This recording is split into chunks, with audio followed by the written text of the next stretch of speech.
Good afternoon, Brian F. Clips. Got my cup of coffee here, and I'm ready to go to r/fighters on Reddit in order to steal content to supply for you guys on this channel. Isn't it great when content creators lazily react to things that other people put out on the internet? I know you guys love it. Let's get into it here. Why don't you stream or create content? I saw this post and I thought this was really interesting because I am very interested in sort of the meta around content creation. I enjoy playing Street Fighter, I enjoy playing fighting games and competing in those. But as I've gotten more into content creation, I enjoy talking about the game and the process of creation. I think it's something that's very interesting to me, and I enjoy discussing how this realm actually operates. So I thought this was a very interesting topic. I love fighting games and love to consume as much FGC related content as possible when I can. I'm also getting back into streaming and had plenty of reasons that kept me from getting back to it sooner. Thinking about it all made me want to know if there are similar people who faced or are facing roadblocks that stop them from making content or streaming. So the questions I have are, who here wants to stream or make content for fighting games specifically? And if you haven't started, what are the reasons that keep you from starting? Personally, I would be destroyed by my salary job that I just don't have the motivation or energy to stream or make content. That and the day-to-day life of a loving husband and father consume much of my free time. I have other small things, but those are my main two reasons. Would love to hear from you all. Yeah, that's life. It's tough. It's tough, man. Not having energy from your day-to-day job is definitely a huge part of it. For me personally, the only reason I was able to pursue this path is because I started working remote during COVID, which allowed me to save a lot of time on my commute and split my attention a lot more feasibly and make other sacrifices in my life in order to kind of have this dual career path that I've been able to pursue. But for sure, it takes a lot of time and energy if you want to produce something that you feel is valuable, right? Something that you hold to your own personal standards and that you see have a return. It takes a lot of time and investment in order to see that. And if you have other obligations in your life, if you have a career that you're focusing on, your family, those seem like things that are much more important to focus on. And I would say that content creation is just a hobby that you can allocate your energy to when you have the time and energy to do so. And that's the reality of life, right? Life's tough. I honestly think it won't be that interesting. Who is going to watch some rando play video games for no reason? This is facts. I think this is something that gets caught up in, or missed rather, in this discussion around content creation in general. And people often hear the word content creation and they immediately go to streaming. And gone are the days where you can just boot up a Twitch stream and expect to gain some sort of following. There is way too much saturation in the streaming market. And the way the Twitch platform works, especially if you're streaming on Twitch, is that it's a kingmaker system, meaning the rich get richer. If you have a lot of viewers, that is the best way to get more viewers. Now, they started to implement some more algorithmically driven feeds on mobile where you can scroll through streams and they'll provide you with streams that they recommend to watch. But I don't think that's been very successful. So still to this day, I would say that Twitch is about having more viewers in a category that people are interested in. And there's a set box of people, set percentage of people, a number of viewers available for that category, and they will gravitate towards the top categories and trickle down from there. Therefore, if you're trying to get into a category that has a limited number of viewers, if you are towards the bottom of that category, there is no chance of being discovered by any of these viewers. People are not clicking through streams. And those that are, I mean, they do exist, but they're a minority. They're a fraction of a fraction. It's not a way to actually build an audience. So, yeah, you're right. Why would somebody watch a rando play a video game? If you don't have a really engaging personality, you don't really have anything to hold them into caring about your rank session, right? You need some kind of stake, some kind of theme to the stream, some kind of reason for people to watch. And on top of that, there's no discoverability. So those are two factors going against you if you just focus on streaming a video game session. That's it, you people have stood in my way long enough. I'm going to clown college. Honestly, if you were to go to clown college and get a degree, that would probably give you a leg up on the competition. If you wanted to do the streaming path alone and didn't want to invest into YouTube, which I think everyone needs to invest into YouTube if you plan on having any sort of success in content creation, it's the requirement, it's the priority, rather. But if you're a clown playing Street Fighter, that's engagement right there, baby. That's something unique. If you could literally juggle playing Street Fighter while literally juggling, I think you have a leg up on the competition. I would at least click on that stream. I don't think I have the personality to keep people entertained or the skill to make me worthwhile to watch playing. Once again, I think all these answers are coming from a perspective of a stream running on Twitch while they're playing pointless games. And these answers are true, right? If you don't have a super engaging personality, why are people going to watch your stream? And if you don't have the skill, why are people going to watch your stream? Content creation is about value proposition. If you watch my content, you will get some value out of it. That value might be entertainment, and that entertainment can come from things like your personality, some kind of gimmick that you're supplying, or it can come from your skill, right? Some people are entertaining by being charismatic and funny, or they have some kind of gimmick set up, like every loss I get a pie in the face because I went to clown college, or they're just extremely good and you're just entertained by the raw gameplay itself. There's some kind of value proposition there, even if it's entertainment. Now, there's other ways to go about this as well. If you're going to stream, you can do educational streams. That's very valuable as well. There's a value proposition. If you click on this stream, you might learn something about a skill that you're interested in. I think you're very limited in the live stream space. And I think people are responding to this mostly thinking about live streaming. Whereas on YouTube, there's a lot more possible variations and a lot more different routes you could take in order to supply that value proposition.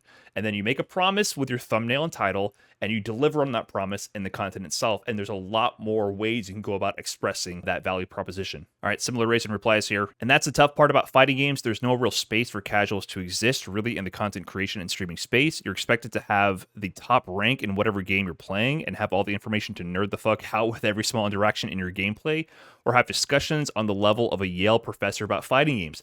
That's my opinion, and I feel it turns off a lot of people in the FGC to become a creator in this space. That's my personal opinion. If you had a choice, what game would you focus on with streaming content creation? This is true. I mean, this is objectively true, but I don't know what you're expecting. Do you expect people to watch because they like you? I think that's something most people getting into content creation have to understand, is that people don't like you. You have to build rapport with your audience over time. You build credibility.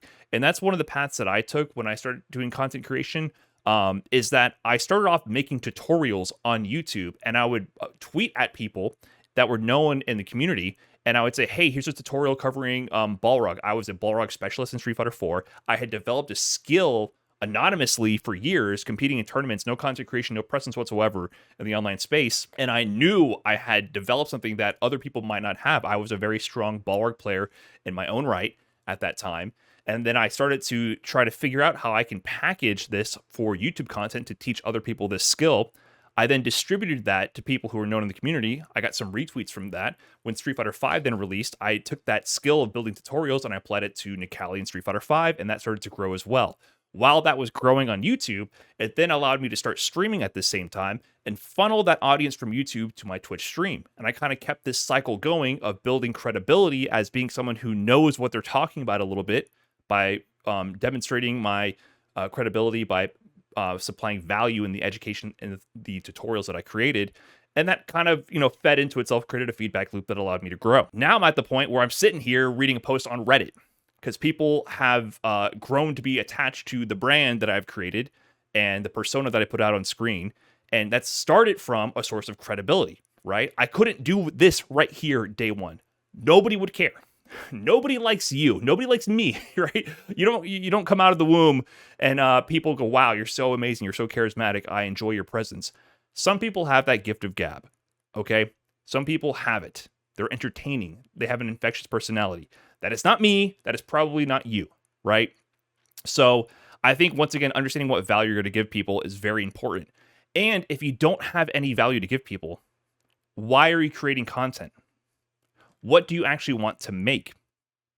Are you trying to express yourself? What are you trying to achieve? I think that's a very important question. I started because I like to express my investigation and breakdown of the mechanics of Street Fighter. That's why I got started. I wanted to create that. If you don't have that design in the first place, I don't really know what you're trying to do. Do you just want attention? Right? If you just want attention, I think that leads you down a very negative path. You start, you might invest in crashing a Bugatti on the highway while speeding and live streaming it, right? We've seen the degeneracy that evolves when people do things specifically for attention. So I think understanding what your goal is very important. Uncanny Doom here says, I don't have the internet for streaming and I don't have the time for video editing.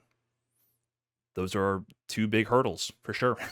If you want to stream, you need internet And if you want to do YouTube, you need a vision and you need to edit. So, valid.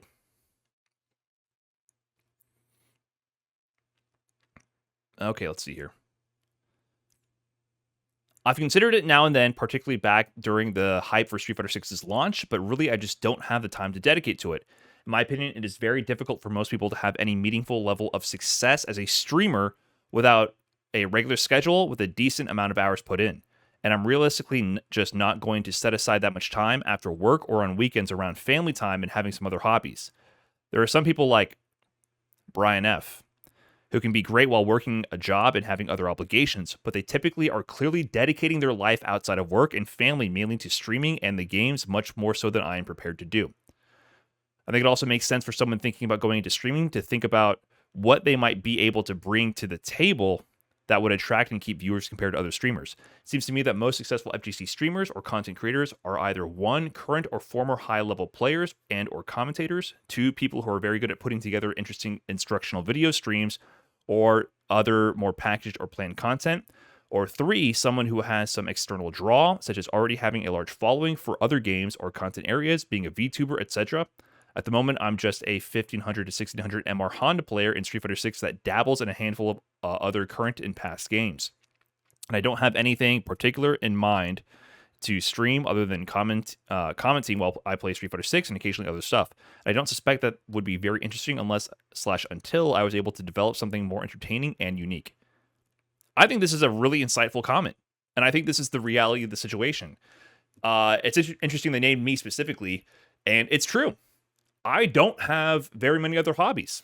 This is my hobby, and more so than a hobby, it's something that I practice. It's a discipline that I worked on.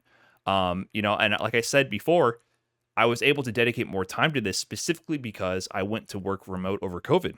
Prior to COVID, I would go to the office, sit in traffic, get back, slap myself awake, sit down, stream my practice, and then on Friday, fly out to a tournament. And then Monday morning, fly back to the office, be falling asleep. I would literally go from the airport sometimes in the morning, catch a red-eye flight, and go straight into the office from the airport and change into my work clothes at the airport and go straight to the office and repeat that cycle. Looking back at it, I was probably going to end up, dying from exhaustion living that lifestyle. It was absurd, and it was something I could do because I was younger. That's quite literally the reality of that situation. Post-COVID, because I work remote, I can spend more time. I'm not commuting as much. It's much more efficient. I have my work computer and I have my content creation computer right there. I can split my attention a little bit more and I can make more moves happen. Now, I'm still able to spend time focusing on other hobbies. Like, I like to, be proactive in my fitness and health. I cook, clean, take care of the house, obligations, real life shit. I still do all that. But am I going out on the weekends? Am I partying every other night? Am I playing my guitar as much as I would have liked? No, that is not my focus. My free time goes into investigating Street Fighter, investigating fighting games, figuring out new content ideas, and new ways to produce and implement what I want to create. It's a sacrifice. Now, is it that hard? I mean, not really. It's not particularly hard, but I'm not trying to paint myself as someone who's working overtime like crazy and I'm on my grind set. It's not really like that because I just enjoy doing it. But the fact of the matter is, I'm not splitting my attention with other hobbies because I don't have other hobbies anymore. I enjoy doing this more than those other hobbies, so it was easy for me to make that sacrifice. So I do believe if you want to be successful, yes, there's a level of sacrifice that goes into it that's required unless you are just extremely lucky, right? Luck is a huge part of it in general, too. If you want to start actually getting viewers and get into the algorithm and build a Twitch following, there is an element of luck, of course. But on top of that, you need to be consistent. So if you're only willing to do content creation for the purpose of having success, then it's a bad bet. It definitely is. If you have a vision of something you want to create for your own self-expression because you feel like you can put something out unique into the world, then do that for that reason. And whatever success or attention that may or may not follow, it's secondary to the act of the creation. That's something really important to keep in mind, I think. And I think these perspectives on what type of content is successful is true. The only pushback I would give is that there's still space to do unique things, but you have to be willing to accept that it might not be as successful. I think there's always a perception of content creation is intended for having monetary gain. Now, if that is your goal, then there's safer bets, safer paths that have been carved before you. And Der Conqueror 3 here outlines them very well here. However, there's other things you can do. And I look to like content creators in the Smash space, someone like an Awesome Sauce. He does some of the most in-depth, highly produced, editorialized content on melee glitches, and I love every single one of his videos, and they're very successful. And he's not playing the game in a traditional sense. It's all about really obscure glitches with extremely well-produced editing that make an engaging storyline and a visual marvel to behold, right? That is not really done that much in the traditional FGC. There are definitely lanes open for producing something unique. Now, the thing about Awesome Sauce is he has developed an extraordinary skill in video editing and in content creation and video producing. He put in thousands of hours to develop that skill to create something great. So you can do other things. It's just not guaranteed and will take sacrifice and will be hard. So the easier paths are saturated. That's for sure. If you want to boot up and stream yourself playing ranked, you're going to be competing with a limited audience of people because Twitch is a bubble. Set number of viewers. Twitch has far, far, far fewer viewers than YouTube. Twitch is a puddle. YouTube is the ocean. If you just want to stream on Twitch, there's a set number of audience members, and they're going to be divvied up amongst the top streamers, and they will probably not click on your stream. So, once again, do YouTube. You're wasting your time on Twitch. To have a worthwhile stream, you have to either be very good at the game and have a lot of knowledge to share, or you have to be entertaining in a parasocial way. I tick neither box. Anyway, I'm not even that into watching streams myself, so I don't think I know exactly how you make a good one. Interesting. I think this is repeating a lot of the same points, but I'm not sure what they mean by entertaining in a parasocial way. I guess some creators lean into their audience's parasocial tendencies, if that's what they're trying to say. You can be entertaining, and then your audience can develop a parasocial relationship with you, and then you can feed into that purposefully. You know, you've seen all the content creators. Hey, what's up, fam? What's up? You know, I mean, did I even do that in the beginning of this video? I might be doing the same thing to you right now. Some people exploit that to a disgusting degree and like lean into that to say, hey, you know, you're my friend. I love you. Give me your money. I will not do that. I do not know you. So I tend to not lean in that direction. But that is a thing that exists in the content creation space, and it's very gross, and I wouldn't recommend doing that. But yeah, these are definitely common themes in content creation. Tyrant609 says, it defeats the purpose of playing video games. Now you have taken something fun and a hobby and turned it into a job. Kind of. Now, one thing I think that's also missing, I've repeated this over and over, is people are like taking this extreme jump from playing the video game as a hobby to content creation as a job. That is millions of miles apart, and 99.99999% of people who stream or make YouTube videos do it as a hobby. So I would argue that until it becomes a full-time profession, it is a hobby that has the potential to be monetized. And once again, 80% of those people are not monetized. So the vast majority of people are just doing it as a hobby itself. So I think that's the perspective you should have. But in general, there is this rush to turn every hobby we have and every waking moment of our life into like a monetizable moment and ruin all aspects of living. It's like the capitalist worms have infected all of our brains. And it's true. It's a thing that happens, right? I mean, I'm doing it right now. I'm monetizing my passion for Street Fighter.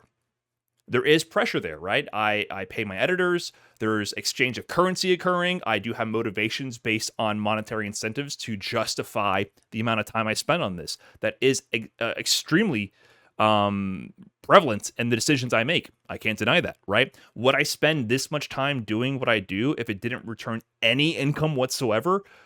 I think as an adult male in America, I would start to feel the pressure to stop wasting my time on this, right? I think that's something that occurs based on the society we live in. It's naturally occurring over time. And in fact, if I really psychoanalyze myself here, I could say I am pressured to justify the time I spend with fighting games by making a return in income with them. Isn't that ugly? Right? There's a certain amount of pressure I feel. Not something that I want to feel that way, but I think this is something that could possibly be relatable to anyone, like any adults living in a capitalist society, especially America, right? There is always a pressure to be on the grind, to be earning a return, to hustle, right? And I definitely feel that way sometimes. I feel as though if I'm going to be spending hours playing Street Fighter, it better be because there's a return at the end of it. Otherwise, what am I doing, right? So, I don't know, philosophical. Something to think about. What society does to our minds. Because I don't give a shit about streaming or creating content. Valid. I think most people should think this way. Try to make something if you want to make it, but don't feel pressured to make something just because other people are doing it. And don't get lured into this image that it's something you can do as a lucrative career path, because it's very saturated. So if you want to create something, do it. If you start to find success from that, then you can expand from there. You should start from that perspective. I started doing this because I wanted to create content about the technical aspects of Street Fighter, and it grew from there. And I had an authentic passion to begin with, right? And then I grew to appreciate the mechanics of producing content itself. I find that very intriguing, right? It's another system to understand, just like the system of Street Fighter. So if you don't want to do that, don't do it. And I think that's a good enough post to end it on. If you don't feel like doing it, don't do it. My final thoughts are, if you want to create something, if you feel like there's a unique opportunity for you to express something about yourself or express an interest that you truly have, please make something. If you are interested in the mechanics of actually growing as a content creator, my biggest word of advice is focus on YouTube. Focus on putting something out there that is unique to you and growing your presence on YouTube. Twitch, you will never grow exclusively on Twitch. It is impossible unless you are extremely lucky. And even the people who are extremely lucky to grow on Twitch, they grow because clips of their Twitch stream go viral on TikTok or YouTube or other platforms, which then redirects traffic into them on Twitch. Twitch has no vehicle, no mechanism to recommend and grow channels. It is literally impossible to grow exclusively within the Twitch platform. So I would say focus on YouTube. Don't spin your wheels wasting time streaming hours away on Twitch, wondering why you don't grow. Spend some time on Twitch if you want to, but produce something for YouTube, produce something for TikTok, produce something for another platform. Focus on that and create what's true to you, and keep it a hobby. Unless you don't want to. Do whatever the hell you want. Thanks for watching. Peace.